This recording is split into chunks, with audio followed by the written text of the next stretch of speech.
പ്രാർത്ഥിച്ച് മടുക്കുന്ന ചില സാഹചര്യങ്ങൾ വരും. അന്നേരം നമ്മൾ എന്ത് ചെയ്യും? ഒരാൾ ചോദിച്ചതാണ്, കാനാകാരി സ്ത്രീയുടെ കേസ് ഒന്ന് എടുത്തു നോക്കി. ദൈവത്തെ പോലും തോൽപ്പിച്ച് കളയുന്ന ഒരു പ്രാർത്ഥനയാണ് ഉള്ളത്.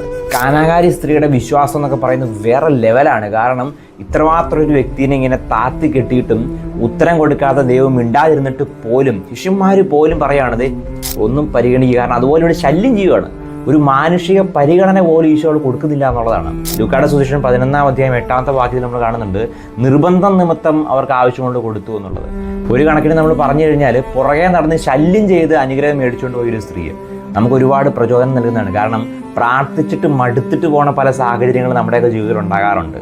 ഇവിടെയാണ് ഈ സ്ത്രീ ഇത്രയും നാണം കെടുത്തിയിട്ടും ഈശോ തള്ളിക്കളഞ്ഞിട്ടും അവൾ വലിയ എളിമയോടുകൂടി ദൈവത്തിൻ്റെ കാൽക്കൽ വീണ് കരഞ്ഞപേക്ഷിക്കുകയാണ്, ഈശോയെ എൻ്റെ മകളെ ഒന്ന് സുഖപ്പെടുത്തണേ എന്നുള്ളത്. അവസാനം ഈശോ പോലും അവളുടെ മുമ്പിൽ തോറ്റുപോവുകയാണ്. അവളുടെ വിശ്വാസത്തിൻ്റെ മുമ്പിൽ ഈശോ പോലും തോറ്റുപോകുന്നൊരു നിമിഷമാണത്. ഡിനയൽ ഈസ് നോട്ട് ഡിനൈഡ് എന്ന് കേട്ടിട്ടില്ലേ?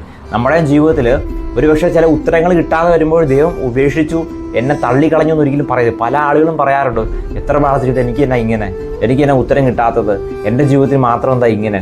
ഒരിക്കലും ദൈവം തള്ളിക്കളയുന്നില്ല. ഒരു പക്ഷേ ദൈവം നമ്മളെ പരീക്ഷിക്കുന്നതാണെങ്കിലോ, നമ്മുടെ വിശ്വാസത്തെ ദൈവം പരീക്ഷിക്കുന്നതാണെങ്കിലോ, നമ്മുടെ പ്രാർത്ഥനയിലും ചില വാശികളൊക്കെ ആവശ്യമാണെന്ന് തോന്നുന്നു. കിട്ടുന്നവരെ പ്രാർത്ഥിക്കാനുള്ള ഒരു മനസ്സ് നിനക്കുണ്ടോ? കിട്ടുന്നത് വരെ പ്രാർത്ഥിക്കാനായിട്ട്, വലിയ വിശ്വാസത്തോടെ ആഗ്രഹിക്കാനായിട്ട് നമുക്ക് സാധിക്കട്ടെ.